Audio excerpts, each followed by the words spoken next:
Ok. Est-ce que je peux te demander permission d'enregistrer moi de mon côté aussi? Oui, mais moi j'ai mis J'ai l'enregistrement, besoin. il n'y a Ok. aucun problème.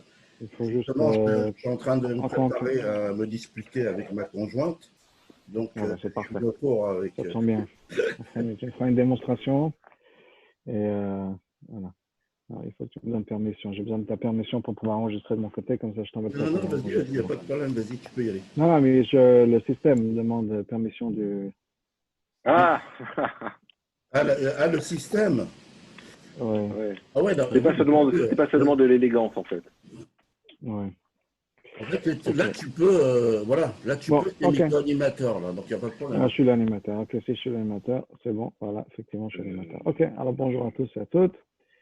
On va fermer les micros qui sont allumés. Et voilà. Et je me mets en. Ok. Donc, on va faire aujourd'hui l'avant-dernier cours sur le couple dans notre série. La semaine prochaine, si Dieu veut, on finira avec les rapports intimes. Et aujourd'hui, comment se disputer, comment bien se disputer, comment se disputer de manière constructive dans nos disputes. Alors, je ne pense pas qu'on va rentrer dans des grandes discussions philosophiques où je veux dire qu'il faut s'asseoir une fois par semaine et discuter de tout et mettre tout sur la table et avoir des discussions à cœur ouvert. Ce ne sera pas le sujet d'aujourd'hui, mais c'est plutôt donc effectivement des conseils pratiques au niveau des disputes qui vont bien sûr arriver. On est des êtres humains, pas des anges, et comment gérer ça de la meilleure manière pour que ce ne soit pas quelque chose qui détruise tout ce qu'on a établi. On avait parlé la dernière fois, si je ne me trompe pas, on avait mentionné un point qui est que à travers notre communication, on construit un peu de crédit. C'est-à-dire qu'à chaque fois qu'on dit un mot gentil, c'est disons 1 € à la banque ou un crédit à la banque. Et on a donc un peu de crédit où de temps en temps, même si on a des choses qui dérapent, on enlève, on prend de ce crédit qu'on a à la banque, mais en gardant toujours l'image que, pour une raison ou une autre chez les êtres humains, et, le ratio du bon avec le mal, c'est-à-dire que les dépôts qu'on fait, si on peut dire, et le retrait, sont 1/5. C'est-à-dire qu'il faut avoir dit 5 mots gentils, 5 dépôts, avoir fait 5 dépôts de quelque chose de gentil. Et à chaque fois qu'on enlève quelque chose qu'on retire, ça nous enlève donc 5 points, 5 €, quelle que soit l'unité dont on veut se servir. Donc, il faut quand même garder ça. On ne peut pas se dire, oui, c'est donnant, je fais quelque chose de gentil, ça me donne une certaine possibilité. Malheureusement, on ne réagit pas comme ça. Et je pense que chacun de son côté, on a aussi la même réaction, dans le sens où des fois, on se blesse, on se fâche plus rapidement qu'on apprécie le bien qui nous est donné. C'est-à-dire que des fois, on investit, et il y a un petit mot qui a été dit de travers, et tout d'un coup, on se fâche, on oublie tout ce qui a été dit. Donc, même pour nous, je pense qu'on est conscient de ce ratio, de ce chiffre, si on peut dire. C'est juste qu'on n'y pense pas toujours. Donc, faire attention à ce qu'on dit, comprendre que si on se dispute, c'est pas grave.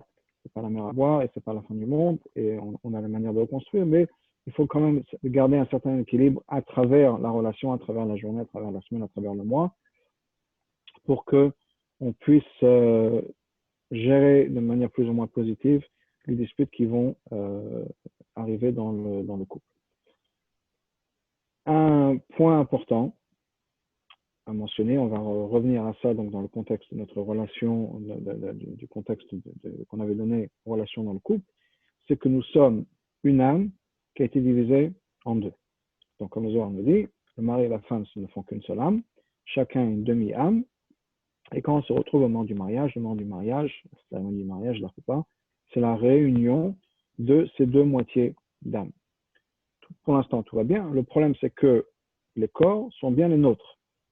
Donc, on a bien une âme qui a été divisée en deux. Donc, chaque âme, on a notre âme sœur, si on peut dire, on a une deuxième moitié. Mais ça, c'est au niveau de l'âme. Au niveau du corps, on a chacun son corps à soi. Alors, qu'est-ce que ça veut dire? Ça veut dire que tous les problèmes qu'on a, tous les besoins qu'on a, besoins, je pense, de besoins émotionnels, affectifs, de penser à soi, etc., tout ça vient de notre corps et le fait qu'on a une enveloppe corporelle et physique. On appelle ça dans la Chassidut, Nefesh Habamit, cette conscience animale. Et la raison pour laquelle on appelle ça une conscience animale, c'est parce que comme un animal, est programmé à faire attention à soi, à se préserver et à perpétuer l'espèce, on a aussi une partie de nous-mêmes qui est programmée à faire attention à soi. Donc, on a une partie qui est transcendante, qui est là pour l'autre, c'est notre âme divine, mais on a une conscience très forte, qui est attention, fais attention à toi. À toi plus que peut-être donc aussi à ton conjoint, à ton conjointe. Donc, on est programmé de manière naturelle à se protéger. Se protéger, ça veut dire souvent deux choses. C'est que quand on se sent attaqué, on a deux réactions normales, soit se battre, soit s'enfuir. C'est la même chose quand on se sent attaqué de manière émotionnelle, parce qu'on est aussi en tant qu'être humain, on a des besoins émotionnels, mais qui sont des besoins aussi égocentriques, donc qui viennent de notre corps, dans le sens qu'on a une enveloppe corporelle, qui a ses besoins, et ses besoins égocentriques, je dirais peut-être égoïstes, qui est que quand on se sent attaqué, on a une réaction naturelle qui est donc soit de se battre, soit de se renfermer ou de, de s'enfuir. Donc, je quitte la relation, soit émotionnellement, soit physiquement. Je sors de la chambre, je sors de l'appartement, ou bien je me renferme sur moi-même, qui sont donc des réactions naturelles. La seule chose, c'est qu'on a besoin effectivement de se retrouver ensemble, avec soi-même et avec son épouse, son époux, et de dépasser les choses qui nous viennent facilement de manière naturelle. On a besoin de dépasser donc notre âme animale, de retrouver, d'être en accord, d'être en contact avec notre âme divine. C'est-à-dire d'être capable de pouvoir s'aligner avec la personne en face de moi, mon conjoint, ma conjointe, ma deuxième partie de mon âme, mais de mon âme divine, et ça va me demander de dépasser ma réaction naturelle, corporelle, physique en tant qu'être humain, qui est pense à toi. Donc on a besoin de garder ça en tête. Le deuxième rabbi de Chabad disait que lorsqu'il y a deux personnes qui s'assoient ensemble pour discuter de Avodat Hashem, du service de Dieu, c'est deux âmes divines contre une âme animale. Pourquoi deux âmes divines? Parce que chacun amène sur la table, si on peut dire, son âme divine, sa participation, son envie de vouloir aider, de vouloir partager, de vouloir être là pour l'autre. Mais on n'est qu'une seule âme animale. Pourquoi une seule âme animale et pas deux? S'il y a deux personnes, chacun vient avec son âme divine et son âme animale. Parce que mon âme animale n'est pas intéressée à l'autre. Donc, elle ne va pas s'inquiéter des besoins physiques de l'autre. Ce n'est pas le problème de mon âme animale. Mon âme animale est focusée sur moi. Donc, la même chose par rapport à mon couple. Là, c'est un peu différent. C'est qu'on a deux âmes animales, c'est-à-dire on a deux corps, deux personnes, et on a une seule âme divine dans le sens où on est deux parties de l'âme divine. Mais on a besoin de se retrouver ensemble, et pour ça, on a besoin de dépasser la partie corporelle de mon existence, la partie égocentrique de mon existence, qui va me permettre donc d'être vraiment attaché et fusionné avec mon conjoint, avec ma conjointe. C'est une idée importante, on en a parlé plusieurs fois. On va retourner à ce concept-là quand on parlera des relations intimes, la semaine prochaine si Dieu veut. Mais donc, comprendre qu'on a chacun son programme naturel qui fait que si on se sent attaqué, et c'est souvent le cas quand il y a une dispute, c'est que c'est souvent un mot qui a dérapé. Généralement parlant, je pense dans des relations normales et saines, on n'a pas nécessairement une envie d'attaquer, d'être méchant avec la personne avec qui on vit sa vie, avec son mari ou sa femme. Mais des fois, il y a des mots qui dérapent et on se sent blessé, attaqué pour une raison ou une autre. Soit c'est vrai, soit c'est juste ma sensibilité à cause de tout un tas d'antécédents, tout un tas de choses qui fait que pour moi, c'est un point sensible. Et donc, on a ces réactions naturelles et on a besoin d'apprendre à les reconnaître, d'apprendre que donc, voilà ce qui s'est passé, voilà pourquoi ça se passe, et savoir les gérer. Et j'aimerais aussi mentionner le fait que dans un couple, comme dans tout système, c'est-à-dire, ça peut être la même chose dans toute relation, chaque personne qui fait partie de ce système, c'est vrai dans une famille, c'est vrai dans un couple, c'est vrai au travail, etc., on a généralement, encore une fois, quand on parle de gens qui sont sains, où il n'y a pas d'abus particulier, chacun essaie de faire du maître de son mieux, on a chacun la possibilité de pouvoir changer la dynamique des choses. C'est-à-dire que s'il y a un mot qui a glissé, là, je rentre à la maison, je suis fatigué après une journée de travail, et il y a ma femme qui n'en peut plus et qui se laisse sur moi. Et bon, je peux avoir, on a donné cet exemple plusieurs fois, je peux avoir deux réactions. Un qui est, hey, chérie, je viens d'arriver du travail, qu'est-ce que c'est, pourquoi est-ce que tu me cries dessus, etc., donne-moi 5 minutes, et c'est moi qui commence à crier dessus. Ou bien, je peux avoir une autre réaction qui est, ou si ma femme me crie dessus comme ça, si elle se laisse et qu'elle en peut plus, c'est qu'elle a dû elle a dû avoir une journée très difficile, très compliquée, etc. Elle en peut plus. Qu'est-ce que moi, en tant que mari, je peux faire pour l'aider? puisque c'est ma responsabilité en tant que mari de faire en sorte de faire ce que je peux pour améliorer la vie de mon époux, de mon épouse. Donc, je peux avoir ces deux réactions. Si, dans le scénario que j'ai donné, donc ma femme, elle n'en peut plus, elle est fatiguée, etc., je rentre et elle se lâche. J'ai la possibilité, moi, de changer la réaction. Est-ce que je vais réagir d'une manière qui veut dire je vais lui crier dessus et là, ça va escalader? Ou bien, au contraire, je peux ne rien dire, je peux me calmer, je peux réfléchir à qu'est-ce que je peux faire pour l'aider. Et là, au contraire, ça va réduire la pression. Et c'est vrai dans l'autre sens. Le sens où mari peut rentrer, la même chose, il est fatigué, etc. Et la femme, il est énervé, il a bout de nerfs, et la femme peut décider de rien dire. De le laisser. C'est comme ça qu'il est, c'est comme ça qu'il rentre du bureau, il est fatigué, il a une longue journée, il a une journée difficile. Je lui donne 5-10 minutes, qu'il se calme, qu'il prend son café, qu'il prend ce qu'il veut. Et bon, après, je peux lui parler des enfants, du travail, etc. Donc, on a ce choix. Et on a chacun la possibilité, soit encore une fois d'escalader ou de désescalader, de réduire la pression qui va se faire dans le couple. Donc, on peut chacun réduire. Une fois que c'est parti en cacahuète, disons, c'est déjà plus difficile de contrôler.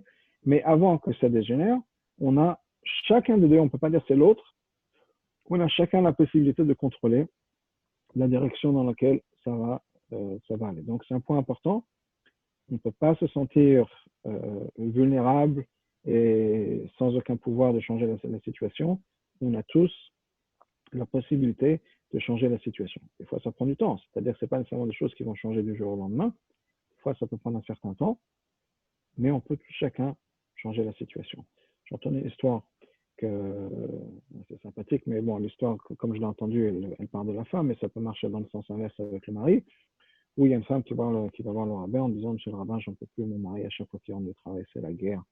Il me crie dessus, il est méchant, il n'a aucune patience pour moi, et moi je suis fatigué, je ne sais pas quoi faire, et à chaque fois, chaque soir, c'est la catastrophe et c'est la guerre. Alors, mec dit, madame, voilà, j'ai une solution pour vous, j'ai une ségoula qui est marquée dans le livre de Kabbalah, voilà ce que je vous propose. Oui, et quand votre mari rentre, vous entendez la clé dans la porte, prenez une gorgée d'eau dans votre bouche et vous la regardez comme ça pendant une demi-heure, sans l'avaler.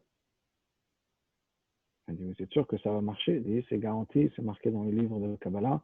Vous prenez une gorgée d'eau dans la bouche, vous la gardez et ça amène Shalom Bayit à la maison. La femme dit, je ne comprends pas quel rapport, si moi je prends une gorgée d'eau, mon mari va être calme. Et oui, essayez pendant un mois. Bon. Donc elle laisse ça pendant un mois. Après un mois, elle revient voir le rabbin en disant, Monsieur le rabbin, c'est un miracle. Merci beaucoup. J'ai fait ce que vous m'avez dit. Quand j'entends que mon mari rentre, je prends une gorgée d'eau, je ne l'avale pas. Et ça a pris quelques jours, mais bon, Hachem, on a la paix à la maison, vraiment chazak.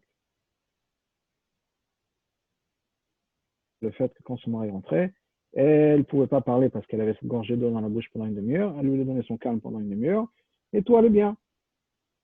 Et c'est tout. Alors je dis, c'est une histoire qui est racontée avec la femme, ça aurait pu être dans le sens inverse où c'est le mari qui prend sa gorgée d'eau. L'effet aurait été le même, généralement parlant, que tout va bien et que tout le monde est calme. Et donc, parce que chacun des deux a la possibilité et le pouvoir de contrôler cette situation. Et donc, ça, c'est quelque chose qui est important. On ne peut pas dire, oui, c'est de sa faute à lui, c'est de sa faute à elle. On a tous les deux la capacité, et chacun de son côté, la capacité de contrôler la situation. Prenez ça en compte. Autre point important, qui est que, encore une fois, on doit s'inquiéter de l'autre. Souvent, malheureusement, dans les disputes, on pense à soi. Ou bien pire, on pense au bon Dieu. Combien il y a malheureusement de disputes qui se passent au nom de Dieu, au nom de la Torah, au nom de la halakha. On fait des choses qui n'ont absolument rien à voir avec la halakha et on se dispute alors qu'avec Israël, l'amour de son prochain, le respect de son prochain, certainement le respect de son mari ou de sa femme, etc. Ce sont des choses de ne pas se mettre en colère, ce sont des choses qui sont absolument des mitzvot. Mais des fois, on a malheureusement une marloquette, le Shem Shamaï, marloquette au nom de Dieu, avec son épouse, en disant à cause d'une mitzvah, à cause de Shabbat, à cause de quoi que ce soit, on se dispute. Comment est-ce que tu n'as pas fait ci, comment est-ce que tu n'as pas fait ça, etc. C'est vrai malheureusement avec les enfants aussi. Des fois, on se dispute sur ça, mais on reste aujourd'hui focalisé sur le couple. Donc, on se dispute au nom de Dieu, alors que Dieu lui-même ne voudrait pas qu'on se dispute. L'exemple que la Gemara nous dit, dans Sota, basé sur la méthode justement de Sota, c'est que Dieu est prêt à avoir son nom effacé pour amener la shalom, la paix, dans un couple. Donc la dernière chose que Dieu voudrait, c'est qu'il y ait des disputes à l'intérieur des couples. Dieu voudrait au contraire qu'il n'y ait que de la paix dans le couple, et Dieu est prêt à se mettre de côté pour ça. Donc, essayez de se mettre en colère, d'éviter de se mettre en colère, éviter de se disputer, avec cette idée de shalom bayit, de paix, on fait ça pour Dieu, le Shem Shamaim. Il n'y a pas de marloquette qui est le Shem Shamaim. Le Admor Azaken, le premier ami de Chava, disait que malheureusement, beaucoup de problèmes qu'on a dans la galoute en ce moment, c'est à cause des marloquettes, le Shem Shamaim, des gens qui se disputent et qui se servent du nom de Dieu pour se disputer. La paix au foyer, c'est quelque chose de très important. S'il y a des situations particulières où il y a un problème, un conflit dans le couple, il y a un qui veut faire Shabbat, un qui ne veut pas faire Shabbat, un qui veut manger kasher, ou qui ne veut pas manger kasher, qui sont des problèmes sérieux, qui sont des problèmes de fond sérieux, qui sont des problèmes pratiques sérieux. Qu'est-ce qu'on fait dans la cuisine, qu'est-ce qu'on fait pendant Shabbat, etc. Des choses à voir avec votre rav et à discuter. Mais de manière générale, la paix au foyer est quelque chose de très important. Donc, ne pas chercher à se servir de la halakha, etc., pour se fâcher, pour se disputer, au contraire. Un des exemples et des histoires que beaucoup de tzadikim nous ont raconté, c'est que si le vendredi soir on couvre la challah, on couvre le pain, parce qu'on va prendre le verre de kiddush avant, donc normalement on fait le motzi en premier, c'est pour ne pas faire honte au pain. Imaginez si on ne doit pas faire honte au pain, le pain c'est bien sûr, c'est même pas un animal, c'est même pas une plante, c'est du pain. Et on a besoin de respecter le pain. Imaginez combien on a besoin de respecter son mari ou sa femme. Donc, ne pas se servir de ces excuses-là. Mais je reviens au point principal, qui est, on est là responsable du bien-être de son époux, de son épouse. Ça ne veut pas dire qu'on a le droit de demander en disant, oui, je fais ci pour ça, pour toi, donc toi, tu es responsable de moi. S'inquiéter de la mitzvah de l'autre, c'est aussi une source de marloquette. Un des grands sages, je ne me rappelle plus du nom, je dirais au nom du Noda Biyuda, mais je ne suis pas sûr du nom, qui dit que beaucoup de problèmes et beaucoup de disputes ne sont pas parce que les gens ont tort, mais c'est parce que les gens se servent de l'argument de l'autre et de la mitzvah de l'autre. Il donne l'exemple suivant. Il dit par exemple, il y a quelqu'un qui a prêté de l'argent, il y a quelqu'un qui a emprunté de l'argent. Malheureusement, la personne qui a emprunté de l'argent n'a pas remboursé. Et donc, le prêteur va commencer à l'harceler. Tu me donnes l'argent, il faut que tu payes, etc. Et l'emprunteur me dit, mais toi, tu as une mitzvah de ne pas me harceler. La Torah nous dit que tu n'as pas le droit de me harceler. Et le prêteur dit, oui, mais la Torah te dit que tu as besoin de payer tes dettes. Et donc, ils vont en bédine. Ils ont tous les deux raison. Le prêteur n'est pas censé harceler, l'emprunteur n'est pas censé ne pas payer ses dettes. Mais si chacun s'occupait de sa mitzvah, lui, il n'y aura pas de dispute. Si l'emprunteur s'occupait de la mitzvah de payer et que le prêteur s'occupait de la mitzvah de ne pas harceler la personne, tout ira bien, il y aura la paix. Mais chacun s'occupe de la mitzvah de l'autre. Donc, ne vous occupez pas de la mitzvah de l'autre. Et j'ouvre une parenthèse en disant que le mari ou la femme ne sont pas le rav, le rabbin ou le mashpia de son conjoint, de sa conjointe. On n'est pas censé être là pour faire la police. Si le mari ne va pas à la synagogue Shabbat matin ou il fait des choses qui ne plaisent pas, c'est entre lui et Dieu. Alors, on peut toujours lui en parler de manière respectueuse, mais au bout du compte, on n'est pas son rabbin. Et si la femme fait des choses qui nous plaisent pas, on peut lui en parler de manière respectueuse, mais on n'est pas son rabbin, elle non plus. Donc, chacun sa responsabilité. On n'est pas là pour être l'agent de police ou le rabbin de l'un et de l'autre. On est là pour former un couple. C'est-à-dire qu'encore une fois, on est ensemble, on est une équipe. Et dans une équipe, c'est le succès de l'équipe qui est important. Pas quel joueur en particulier. Dans une équipe de foot, il ne s'agit pas de quel individu a marqué le plus de buts et que des fois, il ne va pas passer le ballon à quelqu'un d'autre alors que lui, il ne pourrait pas marquer un but. Mais il ne voudra pas passer le ballon à un autre parce que sinon, l'autre va marquer le but et lui, il n'aura pas la même gloire. Parce que là, l'équipe va perdre un point. Qu'est-ce qu'on a gagné? Donc, il faut bien penser qu'on est dans la même équipe et que chacun a sa place, que chacun a son rôle et qu'on est là pour jouer ensemble. Et que si des fois, ce n'est pas moi qui peux marquer le point, je laisse mon épouse ou mon époux marquer le point. Ce n'est pas grave. On travaille ensemble et ce qui est important, c'est que l'équipe ensemble gagne.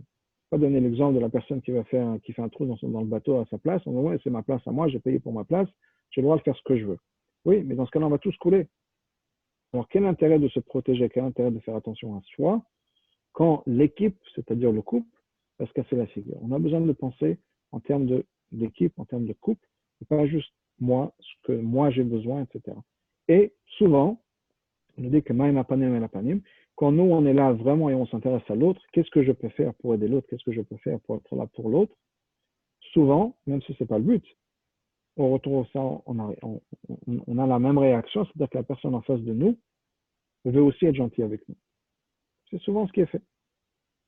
Donc, regardez ce point-là, on a une histoire qui nous racontait, qui nous dit qu'il y avait, je crois que je l'ai raconté dans un des premiers cours, une personne qui a été voir un rabbin en disant qu'il voulait se débarrasser de sa femme. Et il demandait un conseil au rabbin, comment est-ce que je peux faire pour commettre le crime parfait? Monsieur le rabbin, vous êtes très intelligent, aidez-moi à commettre le crime parfait. Et bon, le rabbin parle un peu avec lui de ce qui se passe, etc. Il dit, ma femme, elle n'est pas gentille, elle ne me fait pas manger, elle ne s'habille pas bien, etc. Bon, le rabbin a compris un peu ce qui se passait, il dit, voilà, j'ai une solution. C'est marqué dans la Gemara que si quelqu'un fait une grande promesse de don à la tzedaka et qui ne paye pas, il dit, c'est la fin de l'année, sa femme, elle quitte ce monde. Donc fais ça. Shabbat prochain, tu montes à la Torah, tu fais une promesse énorme, je sais pas, 1 million d'euros, et 12 mois plus tard, tu es débarrassé de ta femme. Et puis, c'est tranquille, je n'ai pas besoin de me salir les mains, c'est super, merci beaucoup, monsieur le rabbin, excellente idée. Le rabbin, arrête, attends 30 secondes. La Gemara, elle est connue par tout le monde, je ne suis pas seul à connaître la Gemara. Les gens vont te voir monter à la synagogue et tu fais un don tu promets 1 million d'euros, ils vont bien se douter de quelque chose. Donc, ce que je te conseille, c'est qu'entre-temps, d'ici l'événement que tu attends, occupe-toi bien de ta femme. Et quand est-ce que tu es sorti avec elle au restaurant la dernière fois? Tu es au restaurant, mais je vais la sortir, moi, c'est de sortir au restaurant. Ça fait des années qu'on n'est pas sorti au restaurant. Elle dit, voilà, justement, rentre à la maison, sur le chemin, achète-lui des fleurs, et tu dis, chérie, ce soir, on sort au restaurant. C'est quoi? Je vais lui acheter des fleurs, mais elle ne mérite pas, mais c'est pas grave. C'est un investissement. Imagine, comme ça, tu te couvres et les gens ne vont pas penser que tu as fait quelque chose. Ok, bon, il achète des fleurs. Donc, il arrive à la maison, il achète des fleurs, il arrive à la maison, il donne des fleurs à sa femme. Sa femme regarde, mais qu'est-ce qu'il a fait celui-là? Pourquoi? Qu'est-ce qu'il m'amène des fleurs? Ça fait des années qu'il ne m'a jamais acheté rien du tout. Tout d'un coup, il m'achète des fleurs, il y a un truc. Bon, elle ne dit rien. Il dit, chérie, ce soir, on sort au restaurant. Elle est étonnée, il ne sait plus quoi faire. Ça fait des années qu'il n'a pas sorti. Il va au restaurant et tout va bien. Puis le lendemain, il rentre à la maison, il dit, chérie, hier soir, on est sorti au restaurant. Je me rends compte que ça fait longtemps que je t'ai pas acheté une nouvelle robe, et on va faire des courses. Et ils vont faire des courses ensemble. Et au fur et à mesure des jours et des semaines, il s'occupe de plus en plus de sa femme. Et sa femme, qui était étonnée, ça fait des années qu'il ne s'était pas occupé d'elle, ça fait des années qu'il n'était pas gentil avec elle, qu'il n'est jamais sorti, etc. Ben, ça la réchauffe et elle revient à refaire la cuisine pour lui parce qu'il apprécie, il dit merci beaucoup mon chéri, c'est très bon. Donc avant il disait ah ça c'est même pas comme ma mère elle faisait, il n'arrêtait pas de critiquer, mais maintenant qu'il se comporte de manière gentille, alors elle revient à faire la cuisine, revient s'occuper de lui, etc. Et après quelques mois, ils auront découvert l'amour qu'ils avaient oublié. Et c'est un monsieur paniqué qui revient chez le rabbin en disant monsieur le rabbin, ma femme, oui, qu'est-ce qui se passe, ma femme, elle va mourir. C'est parce que tu voulais, non? Il dit oui, mais je l'aime, monsieur le rabbin, vous ne comprenez pas. Ah, il dit, dans ce cas-là, il faut payer la tzedaka. Mais le point de l'histoire, c'est quoi? Le point de l'histoire, c'est que quand on est gentil avec une personne, généralement, si on parle d'une personne saine, la personne va nous le rendre. Donc, c'est pas ce qu'il faut avoir en tête, parce qu'encore une fois, c'est ma mitzvah à moi, et je ne le fais pas parce que j'attends quelque chose de retour. J'ai une mitzvah entre moi et Dieu, c'est ma responsabilité de m'occuper de ma famille, de m'occuper donc de mon mari ou de ma femme. Ça n'a rien à voir avec la personne que j'ai en face de moi. C'est-à-dire que c'est pas je le fais parce que j'ai une mitzvah que la personne va me revenir. Quand on donnait la tzedaka, c'est une mitzvah que Dieu nous a donnée. Quand on a Avat Israël, on est gentil avec son prochain, c'est parce que Dieu nous l'a demandé. On ne fait pas ça pour avoir un retour.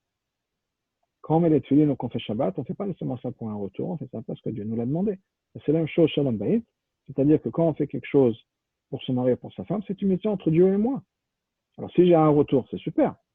Mais ne pas avoir de retour n'enlève rien à mon obligation personnelle d'être là et de penser qu'est-ce que je peux faire pour rendre la vie plus facile et plus agréable à mon époux ou à mon épouse.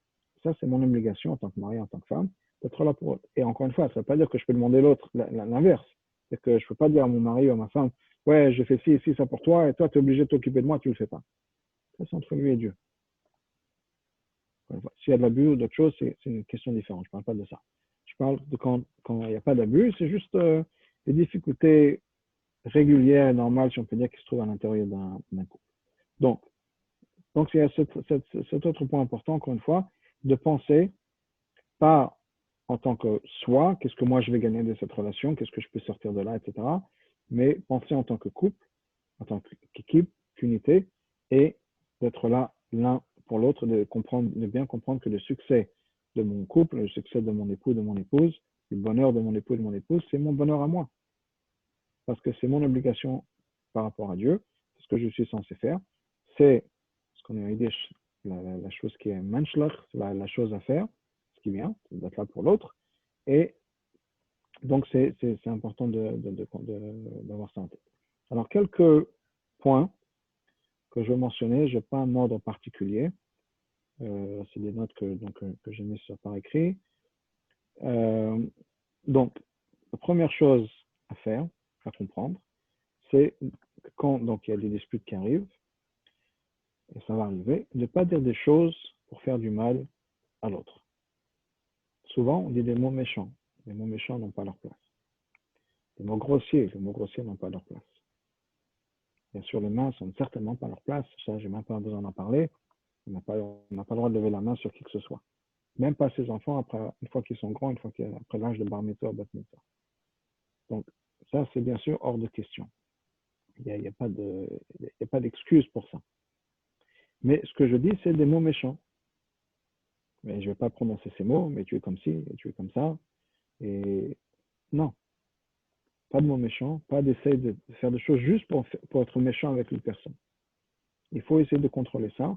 On ne dit pas des mots grossiers, on n'est pas des mots qui vont insulter, on n'essaie pas d'insulter l'autre, parce que ce n'est pas le sujet de la conversation. Si on a une dispute pour quelque chose, quelle que soit la chose, ce n'est pas une attaque personnelle, même si sont attaqués, il faut respecter certaines règles. Et se battre de manière noble, si on peut dire, se disputer de manière noble. Pas se battre, mais se disputer de manière noble. Donc, de ne pas dire des choses juste pour faire du mal à la personne en face. Okay? Un point important. Pas dire de gros mots, je l'ai dit, ça c'est quelque chose d'important. Quand on se dispute, ne pas quitter la pièce.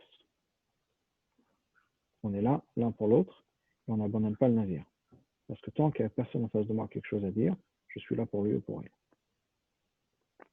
Il faut le comprendre encore une fois, ça revient dans cette image générale.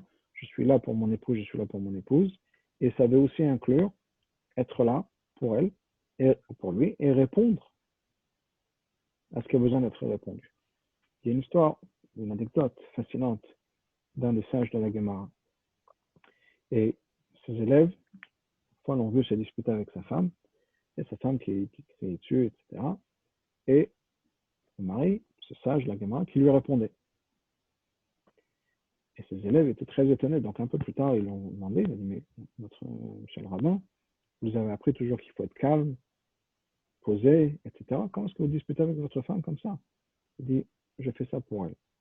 Parce que si je restais calme, alors qu'elle est énervée, etc., qu'elle voit que moi, j'en ai rien à faire, et que je reste calme, ça la rendrait encore plus malade.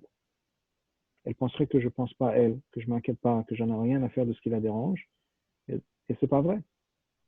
Ce qui la dérange me tient beaucoup à cœur. Donc, pour qu'elle ne se sente pas toute seule, si on peut dire, dans sa colère, dans sa frustration, je lui réponds.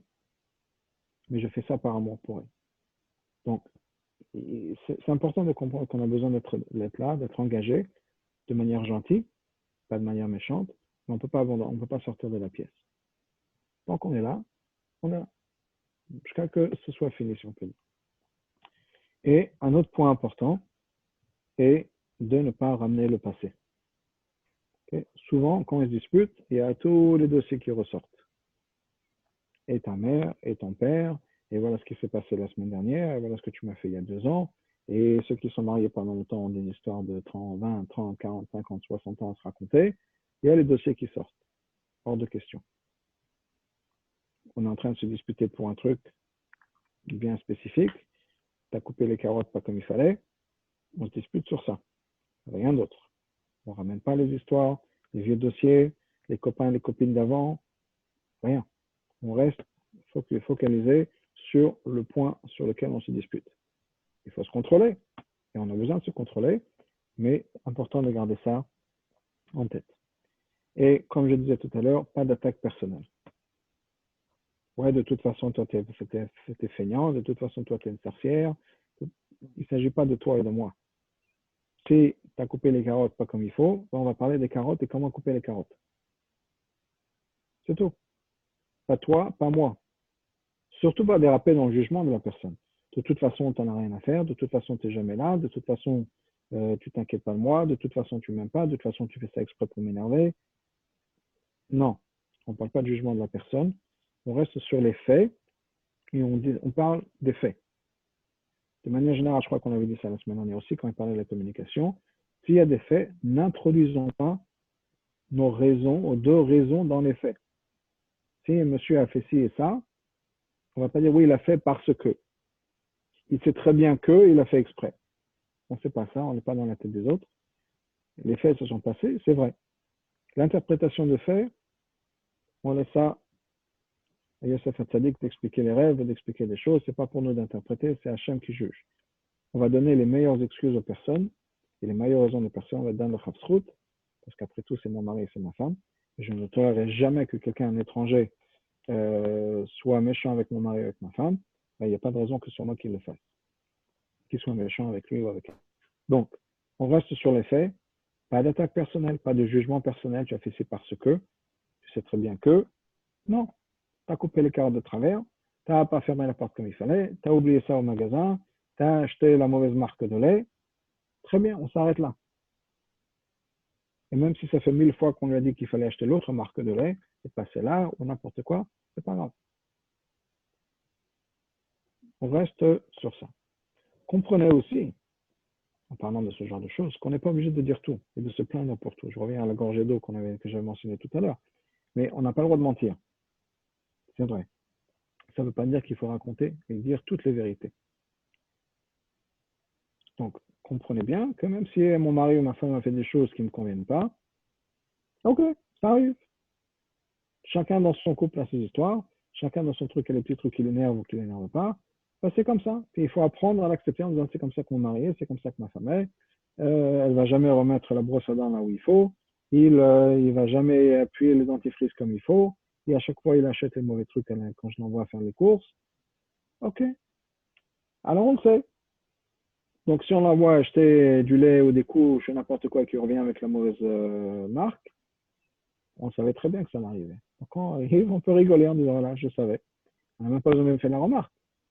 On peut faire la remarque avec le sourire. Mais sinon, accepter, c'est comme ça. Il est comme ci, il est comme ça, elle est comme ça. Donc bon, elle va jamais remettre la brosse à dents là où il faut. Il va jamais acheter la bonne marque de lait ou de couche ou je sais pas quoi. C'est comme ça, mais c'est mon mari, c'est ma femme, je l'aime et c'est comme ça que ça se passe. Donc, encore une fois, accepter les différences. Et s'il y a un problème et qu'on a besoin de le dire, il faut réfléchir à ça. On n'a pas tout besoin de dire. Donc, je dis si on a besoin de le dire. Et là, savoir s'il y a besoin de le dire, c'est savoir quelle est la différence que ça va faire.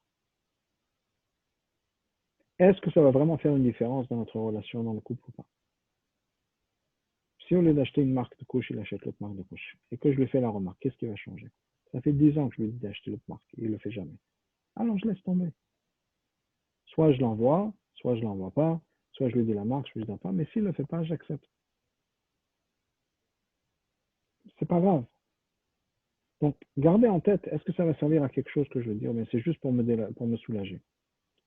Et si c'est juste pour me soulager, et ça c'est un autre point très important, soyez honnête avec soi-même. Comprenons-nous pourquoi est-ce qu'on a dit ce qu'on avait dit. Est-ce qu'on est vraiment fâché ou est-ce qu'on n'est pas vraiment fâché? On fait exprès, on prétend être fâché. Pourquoi est-ce que je prétends être fâché? On sait très bien. Parce que si je le laisse et que je ne dis rien, qu'est-ce qui va se passer la prochaine fois? On n'est pas là pour tenir des comptes. Encore une fois, c'est la responsabilité des chaînes.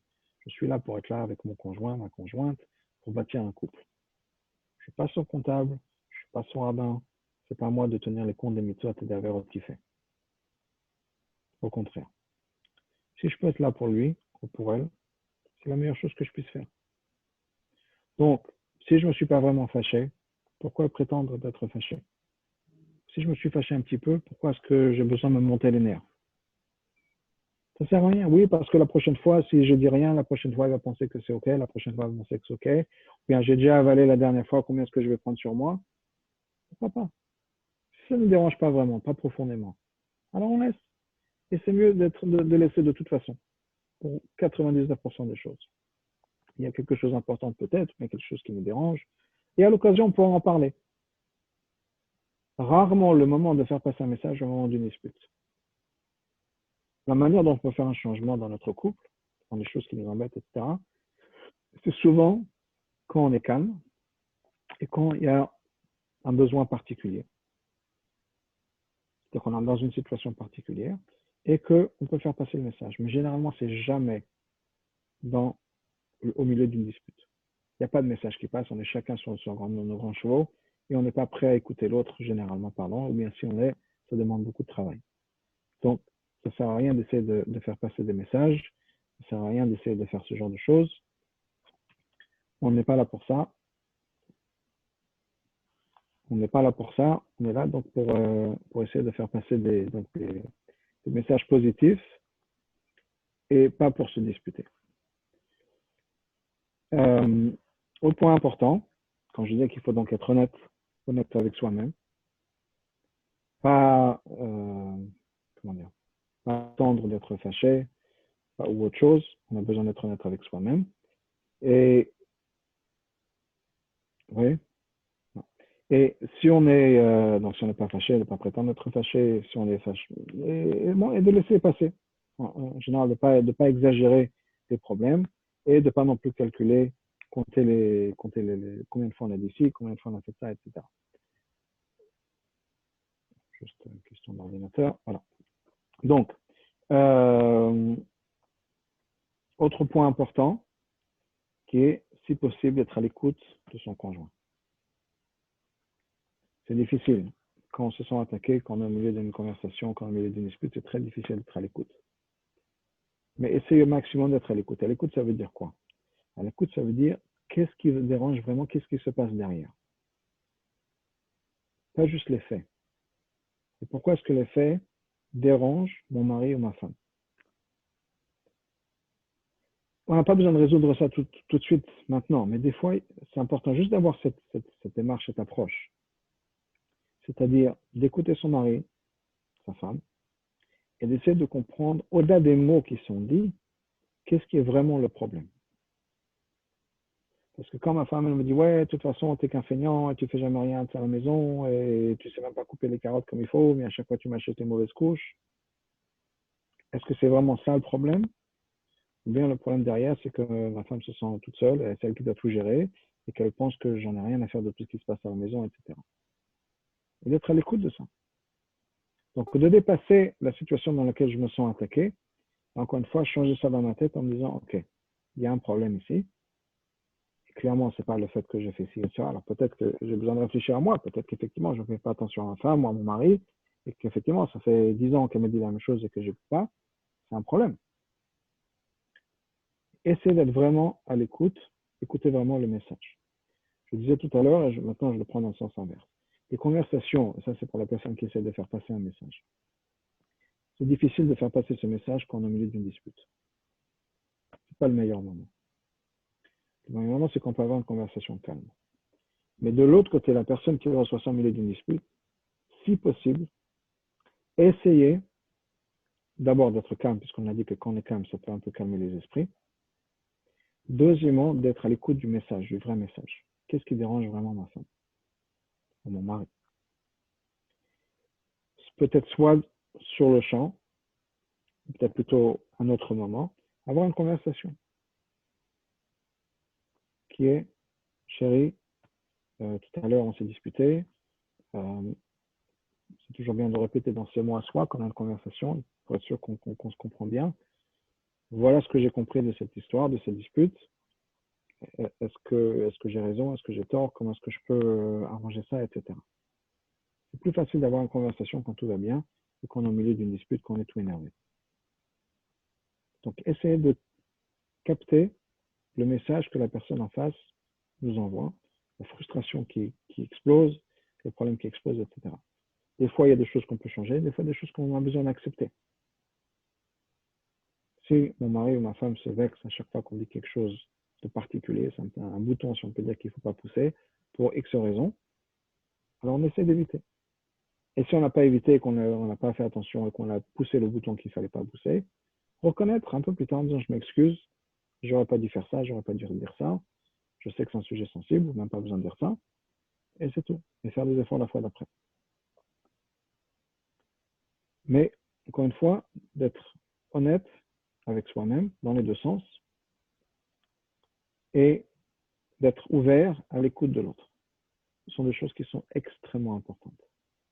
Et quand on a besoin de faire une critique, si on a besoin de faire une critique, encore une fois, je ne peux que le répéter plusieurs fois, ce n'est pas toujours nécessaire de faire des critiques, il y a des choses qu'on peut laisser passer largement, il y a des choses qu'on a besoin d'accepter, de comprendre que la personne en face peut faire ces choses à sa manière, et c'est pas grave.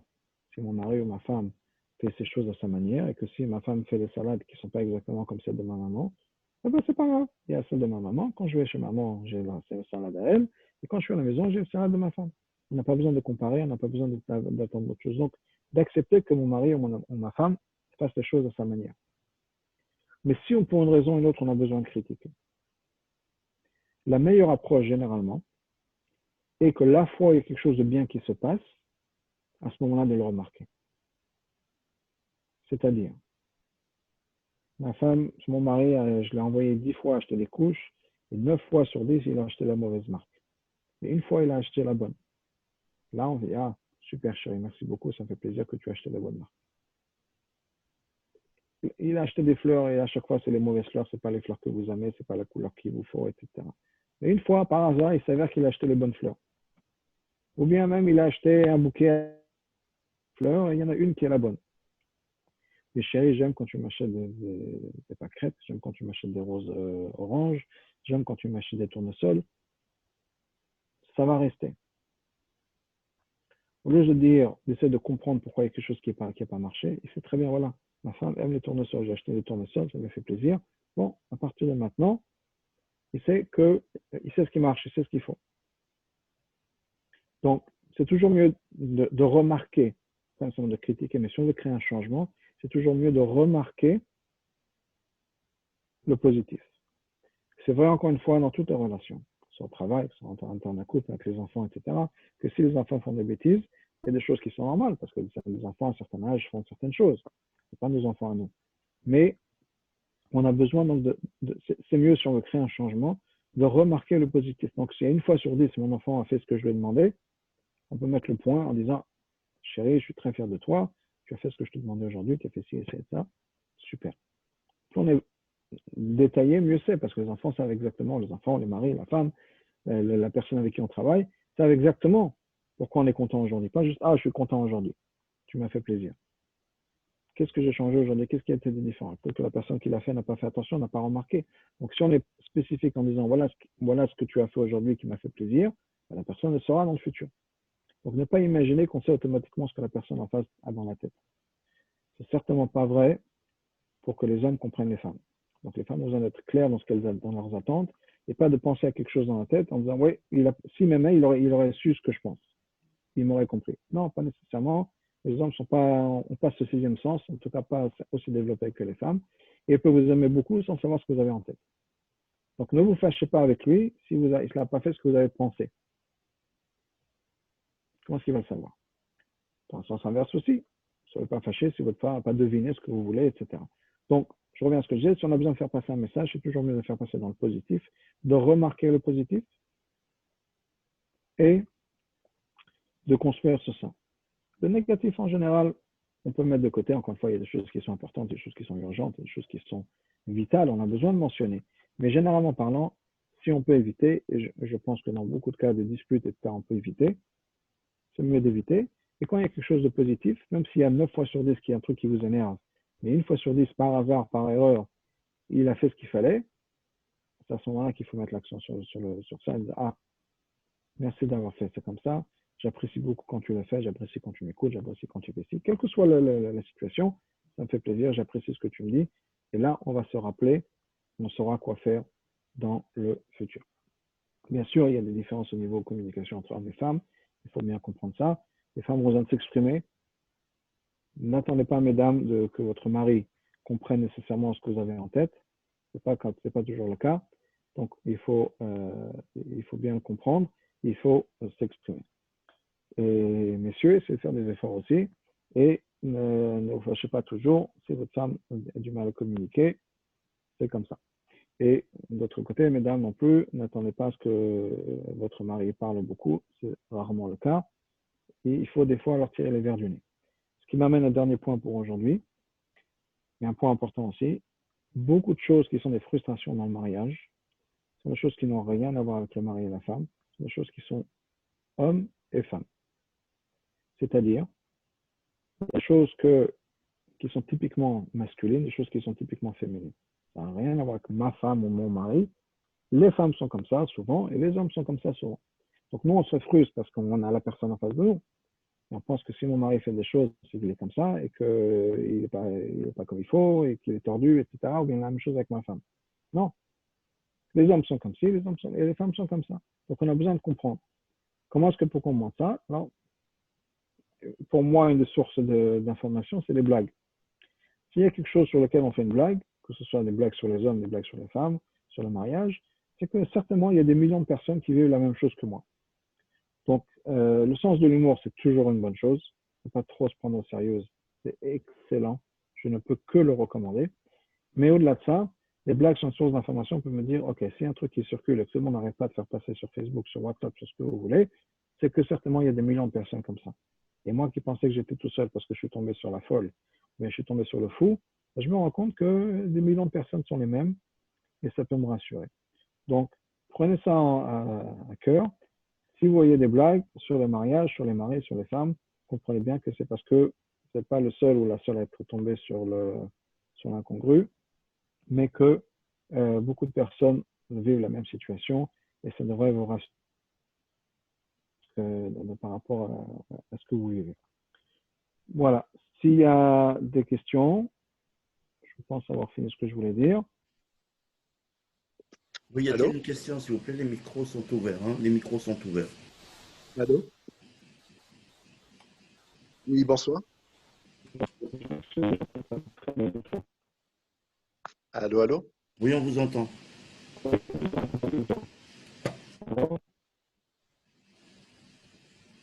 Allô, Miami, vous m'entendez? Je vous entends bien, mais il y a de la friture, là. Je pose la question. Vous entendez, Rav Israël, ou pas? A priori, il n'entend pas. Hein? Il n'entend pas, il y a de la friture, là. Oui, alors il y a de la friture, mais on a dit qu'on ne critiquait pas la cuisine des femmes. Hein. Bon, mais on entend mal. Alors, allez-y, posez votre question. Je veux savoir si le Rav transporteur m'entendait.